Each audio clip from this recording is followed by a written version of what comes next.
Great to see everybody here today. Isn't it wonderful to be worshiping God together? Talk about family. Look around. Just take a look all across here. We are family. And we're a family with a definite sense of purpose and direction. Vine Church, tell me clearly with one voice, what on earth are we here for?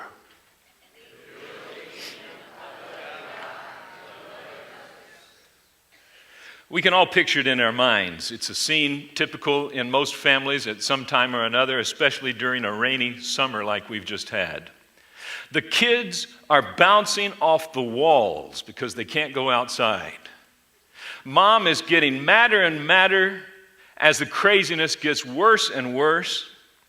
And the kids are throwing the couches upside down. They're in each other's faces. They're shouting, they're screaming, they're throwing stuff at each other. And finally, Mom blows her top and says, "Enough! If you don't stop it, I'm going to..." It's so nice to hear from you. Been there, done that, huh? We think that we can't control our anger. But what do we learn from the mom and Mrs. Green?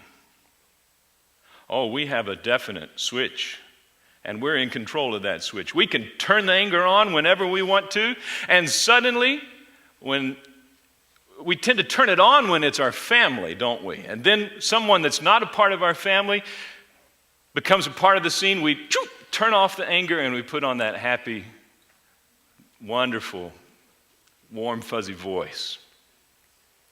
We do control our anger. We choose when we're going to blow our top and when we're going to cool it. Don't say, "I can't control my anger." Doesn't fly. You're choosing to be angry, and you're choosing not to turn it off. You could turn it off. Think of it this way. Who is more important, Mrs. Green or your own family? Your own family. Pick up the phone and say, "Miss Green, we're having a disagreement right now. I can't talk to you." And deal with the anger in your own family before you fake happiness to Mrs. Green. Anger blocks so many families from being happy today. Emotional uproars, emotional and even physical abuse, outbursts of rage, children who are tarnished for life and neglected. Unless you think we're talking about the non-Christian families of our world, the other ones that have anger as a part of them, and we're not involved in anger, just think about the number of times that you and me, we as families, have had an argument in the car on the way to church. All the way to the church parking lot, we're fussing and fuming with each other. And we get out of the car and we say, "All right, everybody put on your Sunday happy face." Been there, done that. This is our problem, people. We need to learn how to anger-proof our families. What do we do with anger?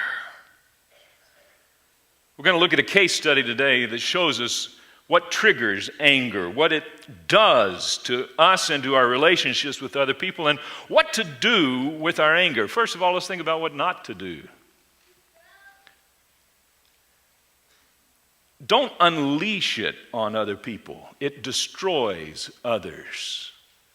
There's a better way than outburst of rage that leads to abuse.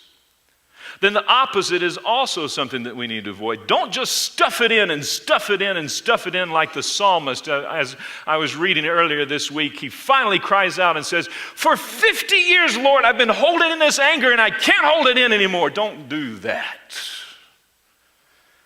That kind of anger may not destroy other people, but it will destroy you in bitterness. So as we turn to Acts chapter 19, we see a riot under the roof, and maybe the roof is yours. If there's a riot under your roof, here's some practical wisdom from God to anger-proof your family. Are you able to spot things that easily tick other people off? Things that other people are touchy about? Are you aware of the cycle of events that anger ignites? And are you equipped to deal with touchy people in your life? First of all, things people get touchy about. This is not rocket science, people here. At your house or at a typical house in the United States of America, what is perhaps the number one thing that people get angry about? You got it. Money. It's not the abundance of it, it's the what? The lack of money. The number one cause for anger, perhaps. Lack of money. Look with me at verse 23 of Acts chapter 19. About that time, serious trouble developed. Some translations accurately describe that as a riot developed in Ephesus concerning the way. That's a new nickname for the followers of Christ that we have not seen before in the book of Acts until now. It began with Demetrius. Mark that name, Demetrius, a silversmith who had a large business. What was he doing? Manufacturing silver shrines of the Greek goddess Artemis. He kept many craftsmen busy. Some have suggested perhaps as many as 100 people working for him. Not only that, he called them together along with others employed in similar trades. They had a huge network of people all making these little trinket goddesses and addressed them as follows. Gentlemen, you know that our wealth comes from this business. He's upset. He's angered at the potential loss of money. Mark it down. A man's wallet is very sensitive to touch. Source of fights in homes. The reason why we're going into debt as families. The reason why our stress is just accelerating. Loss of money. Demetrius was feeling it. And men today feel it. A constant pressure, especially in this economy. A pressure to make money. The money doesn't go as far as it used to. Got to provide for the family. And if a man can't do that, he starts to get angry on the inside. Women, he may not even know.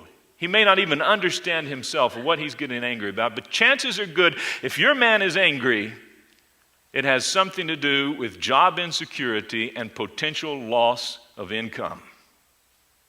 That ticks a man off. And women, maybe you live with a man like Demetrius. Excuse me for a minute, men. We're going to talk about you. But it's going to come back around. Don't worry about it. We'll get to the other side of this too, man. Women, do you live with Demetrius? Is he just angry? Maybe angry about job insecurity, touchy about money, maybe exaggerating charges against you like Demetrius did. All right, what would the second thing that people get touchy about be? After loss of money, it may be, number 2, loss of pride. Look with me in verses 26 and 27. As you have seen, he continues, and heard, this man, Paul, has persuaded many people that handmade gods aren't really gods at all. And he's done this not only here in Ephesus, but throughout the entire province. Of course, I'm not just talking about the loss of public respect for our business. I'm concerned about the temple of the great goddess Artemis. There she is. That female in all of her glory. Artemis.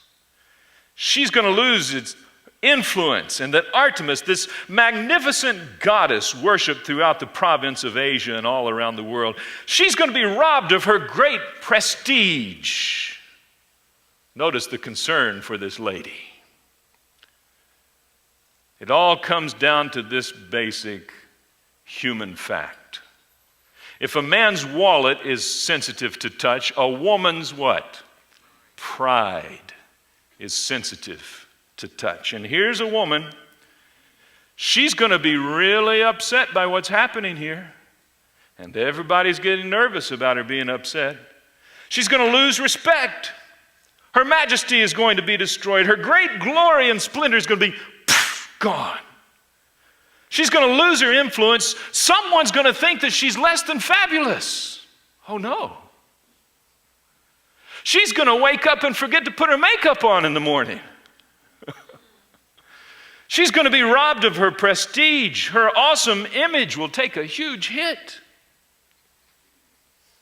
A little bit of historical background about Artemis. Some translations say Diana, depending on which language her name is spoken in. She had 33 statues around the Roman Empire. She was the mother goddess. She was the big mama. You can tell it just by looking at her. She was the fertility goddess.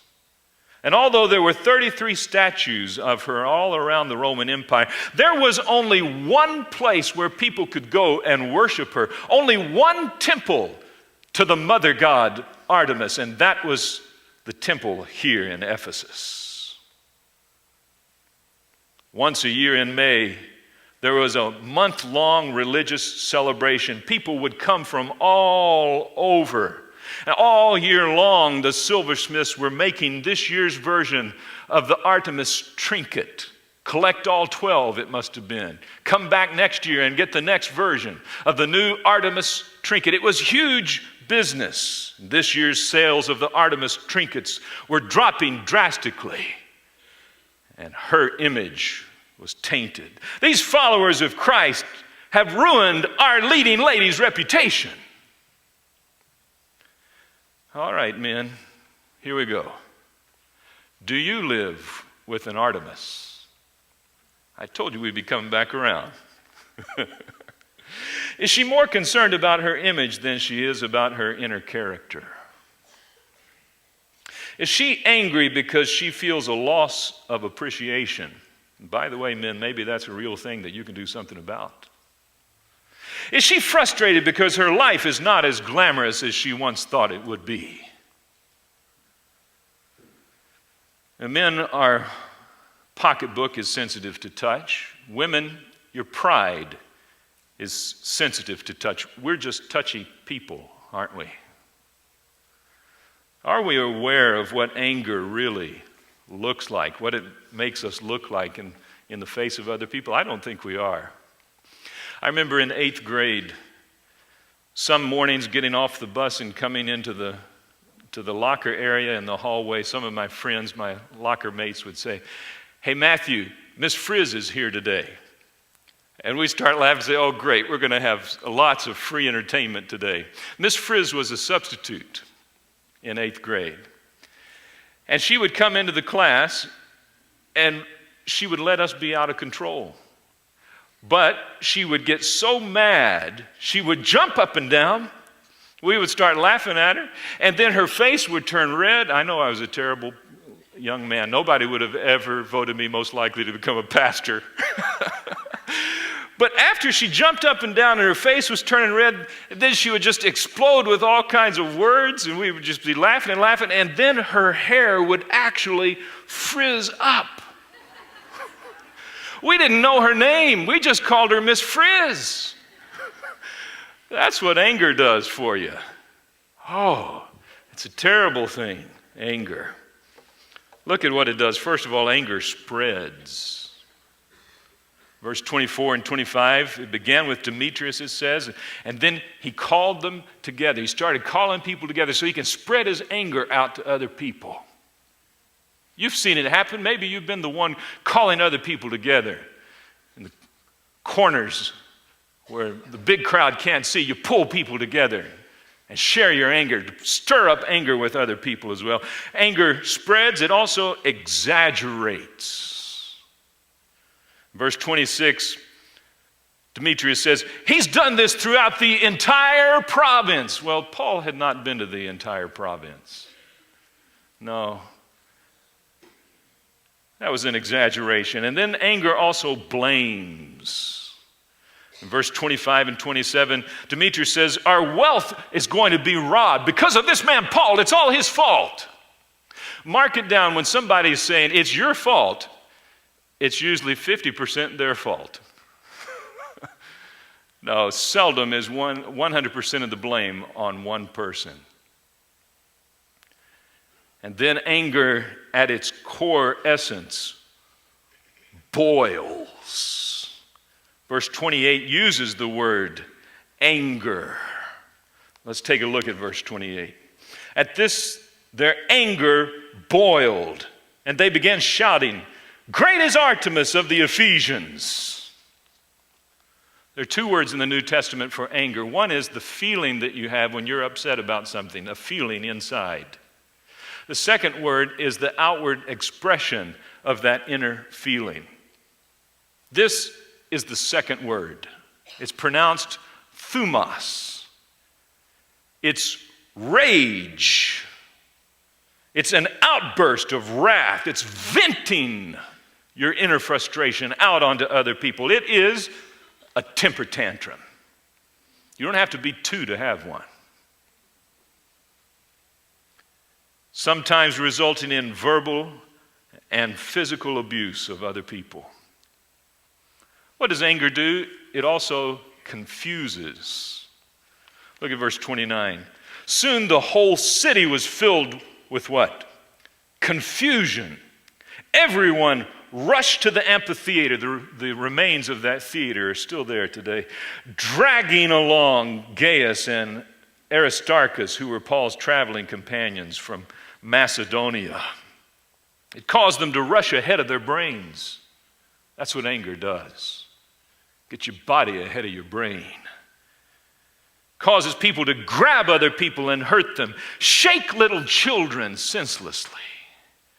Shouting causes other people to cower in fear and be emotionally scarred, sometimes for life. And anger also builds walls between people. That's what happened in verse 32.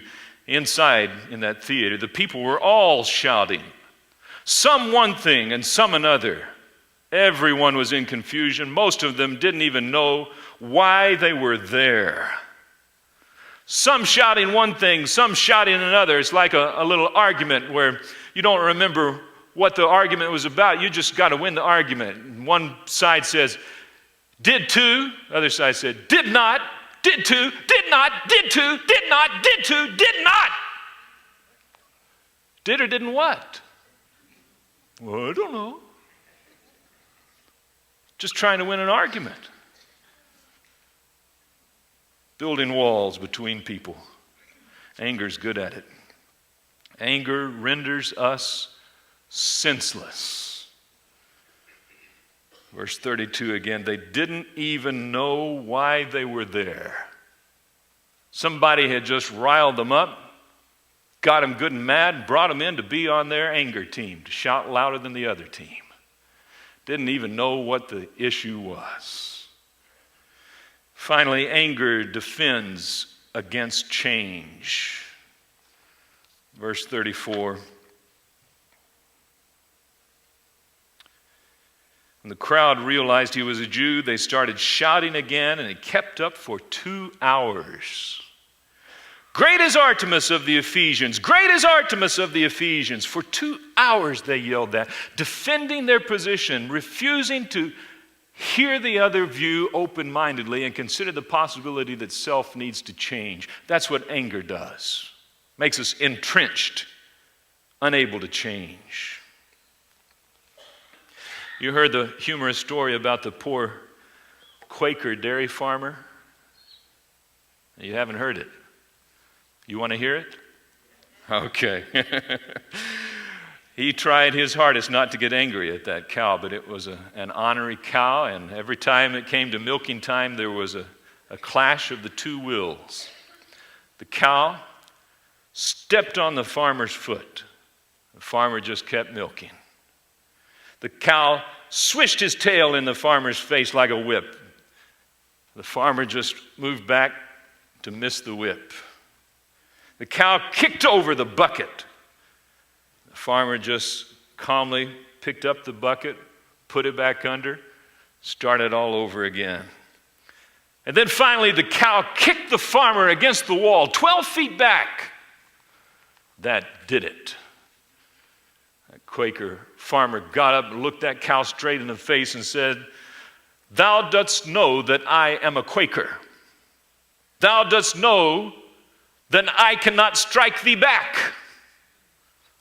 But I can sell thee to a Baptist."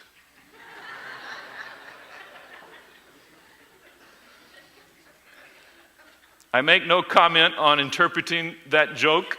You make your own conclusions from it.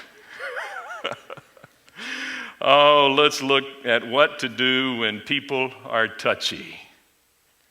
There are some practical pieces of wisdom from God's Word. And by the way, you may wonder, well, why are we dealing with the other person instead of ourselves? Well, that's a real practical thing there. If we ourselves are angry and boiling, it's much easier for someone else to come alongside of us and help us calm down than it is for us to try to do it ourselves. Generally, dealing with an angry person is not a do-it-yourself project. They need help. If we're the ones angry, we need help. And blessed are we if we're surrounded by people that know how to deal with us when we're angry. After all, we are Baptists. Number one, don't rush in too quickly. This is perhaps the number one mistake in dealing with angry people. They're in your face. And if you back off, they're going to call you a coward. Stand up and be a man. Come on, face it. No. That person needs to cool down. Don't rush in too quickly. Look at verse 30 and 31. You and I are like Paul. What did Paul want to do? Paul wanted to go into that theater where there was a riot under the roof. Well, what happened? The believers wouldn't let him. Co-believers. Good job. Some of the officials of the province, friends of Paul, also sent a message to him begging him not to risk his life by entering the amphitheater. Our tendency is to rush in. Don't do it.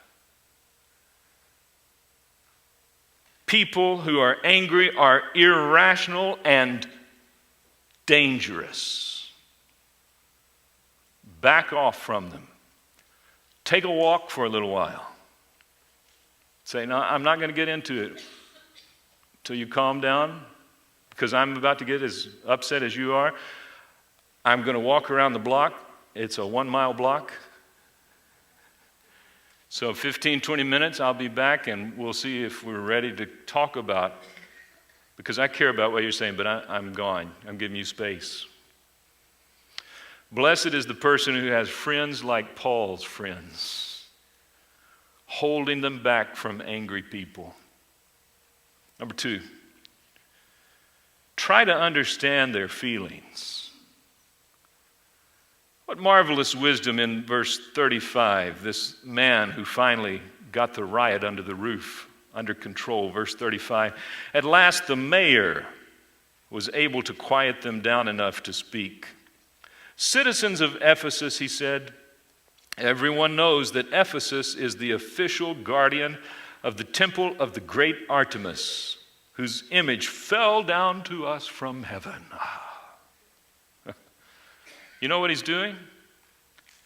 Diffusing their anger. He's saying, I understand why you're angry. Is this why you're angry? Artemis's image is going to be tainted here. That's what you're afraid about, isn't it? And the whole crowd says, finally, someone gets it. You know, a lot of the time when people are angry at us, we're trying to talk them out of their feelings before we even identify with their feelings. Try to understand what they're feeling. Without judging them, without pointing a finger in their face, just say, I think I understand something of what you're feeling. Are you angry because When we're watching TV, I change TV channels and don't even ask you your opinion. Duh, you finally got it. Sometimes just stating what you think the other person is feeling, just state it, and the anger will be diffused. Finally, somebody's understanding what I'm feeling. But there's more to it than that, because the issue has still not been addressed. Number 3, try to redirect them from feelings to facts. Verse 36 and 37. Since this is an undeniable fact, he's dealing with facts now, you should stay calm. Literally, it would read, you should get yourselves calm. You should get yourselves under restraint and not do anything rash. You've brought these men here, but consider these facts. They've stolen nothing from the temple and have not spoken against our goddess. You're all in an uproar because of your fear of a tarnished image, but look at the facts. These men have not stolen those images. They have not spoken out against Artemis. You are not the victim that you think you are. So calm yourself. The fact is, these people have not harmed you. You're the one dragging people around and being dangerous to other people. And number next, lead them in constructive ways to express their frustration. We shouldn't expect people just to bottle up all of their frustration and not express it, but there are appropriate ways and inappropriate ways of venting it out. Verse 38 and 39. This mayor goes on, he says, if Demetrius and the craftsmen have a case against them, courts are in session, and officials can hear the case at once. Let them make formal charges. And if there are complaints about other matters, they can be settled in a legal assembly. He says, you have avenues to deal with potential problems like this. You don't have to attack these people. The appropriate way to deal with anger is not to attack the other person, not to stuff it inside, but to come alongside that person and say, I agree with you, we have a problem, we have a disagreement. We're not seeing things the same way. But can we look this way toward that problem and try to identify together just what the problem is and what some potential solutions are to our problem so that it doesn't become something in between us? That requires you to stay calm. And number final, help them see the hazards of continued rage.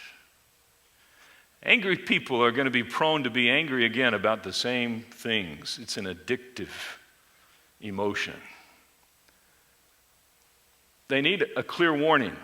You continue in your rage, and here's some bad things that might happen to you. Verse 40. I'm afraid we are in danger. Yes, angry people are in danger. We're in danger of being charged with rioting by the Roman government. Since there's no cause for all of this commotion, and if Rome demands an explanation, we won't know what to say. I love the way he says we. He's including himself in it, so he's not attacking. We've got a problem here.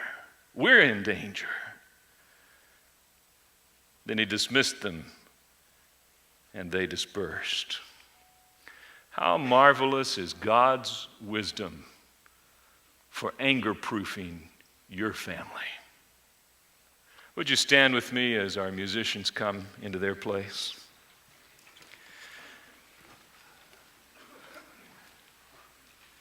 Men, let me look at you for a minute. Maybe you have the Demetrius disease. Sorry. That's all right. Maybe there's an anger boiling in you, men. Job insecurity, loss of money, whatever it is. Your wife may realize it more than you. Maybe you just need to come and kneel at the altar and give that anger to the Lord. Maybe you as a family have a riot under your roof. Maybe the entire family just needs to come and rededicate every member of the family that as for me and my house, we will serve the Lord. And ladies, maybe you're Artemis. You're concerned that you're not as glamorous as you once were. Welcome to the human race.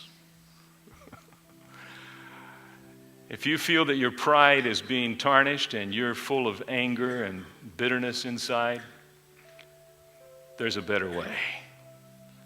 Give it to God and let Him renew your heart into a right spirit once again. Ministers are standing here at the front. If there's any decision you want to make, just come and let God have His way as we sing.